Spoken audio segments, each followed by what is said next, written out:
Welcome back to The Explainer. Today, we're diving straight into a critical, yet widely ignored complication of diabetes that millions of people are suffering from in complete silence. We're shedding light on a topic that sits right at that complex intersection of metabolic health and deeply personal well-being. Now, I know it's a topic heavily surrounded by stigma, but as we're going to see through the absolute latest clinical research, it demands our immediate attention. So let's just cut right to the chase with a massive question. What is the highly prevalent complication that patients are often just too embarrassed to bring up with their doctors? It's a complication that profoundly impairs your overall quality of life and psychosocial well-being, yet if you look at routine clinical settings, it's usually met with absolute silence. You know what it is? We're talking about sexual dysfunction. Specifically, erectile dysfunction in men, alongside some severe, highly underreported sexual health impacts for women. Look at this comparison right here, because we've got to instantly shift our mindset. For decades, there's been this heavy social stigma surrounding sexual health, framing it as some sort of personal failure. But looking at the clinical data today, we are going to completely reframe this. We're pulling this out of the shadows. This is absolutely not a failure of willpower, and it isn't a psychological shortcoming. It's a direct, measurable physiological outcome of diabetes, period. Section 1. The staggering reality. You are not alone. To really destigmatize this issue, we just need to look at the numbers from recent 2025 and 2026 medical journals. Research shows that an estimated 50%, and in some studies, guys, this goes up to 90%, of men with long-standing diabetes will develop erectile dysfunction. Just let that sink in for a second. Up to 9 out of 10 men with a long history of diabetes are going to face this. It's incredibly common. It's literally the norm rather than the exception.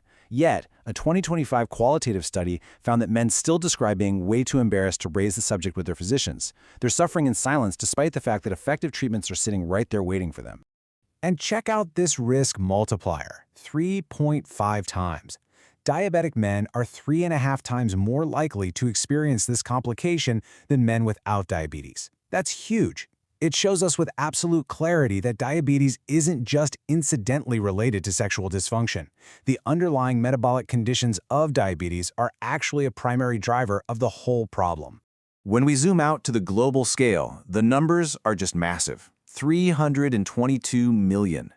We are talking about an estimated 322 million men worldwide projected to be affected by the year 2025. It's a global, silent epidemic, hidden right inside the broader diabetes epidemic. That is a staggering number of people trying to navigate this challenge without a roadmap. Now here is the absolute kicker, 12%. For 12% of these men, sexual dysfunction was actually their very first noticeable symptom of diabetes. Think about that. Before the excessive thirst, before the chronic fatigue, before any standard blood test flagged an issue, their body was sending a physical warning sign. This makes recognizing sexual dysfunction a perfectly valid, critical early diagnostic tool, not just some downstream side effect of the disease. But hey, before we move further into the mechanics, we absolutely have to highlight that female sexual dysfunction is an equally important, severely underreported complication of diabetes that demands the exact same urgent clinical attention. Women with diabetes frequently experience reduced lubrication, decreased libido, and painful intercourse. Honestly, it's an area that gets even less airtime than male erectile dysfunction, but the physiological disruption caused by diabetes, it plays no favorites. The vascular and nerve damage impacts female physiology just as profoundly. Section 2. The anatomy of the problem, the biological chain reaction. Let's break down the actual science step by step so you can see exactly how this is a mechanical issue. Step 1. High blood sugar starts the damage. This triggers step 2, vascular and nerve damage driven by inflammation and restricted blood flow. Without those healthy vessels and nerves, the necessary signals just hit a brick wall. That cascades right into step 3, hormonal imbalances, like drops in testosterone. Ultimately, this entire breakdown leads to step 4, sexual dysfunction. It's a pure, strict biological sequence. Section 3. The red flag, an early warning sign. Okay, we really need to talk about a concept called endothelial dysfunction. The endothelium is that super delicate lining inside your blood vessels.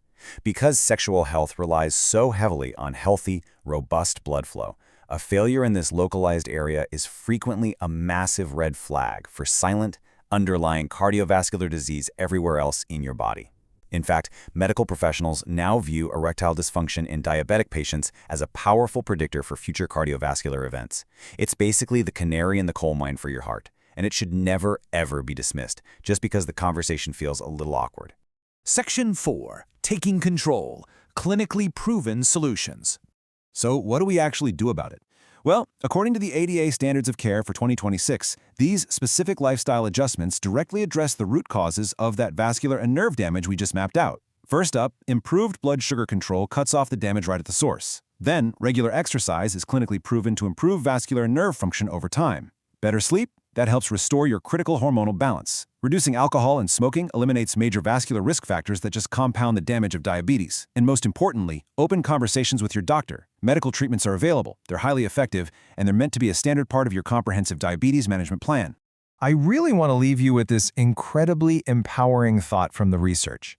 This is a medical condition, not a personal failure. Think about it. If your body was flashing a giant warning light for your heart, there's no way you'd ignore it, right? So it's time to break the silence. Will you be brave enough to ask the tough questions at your next doctor's appointment?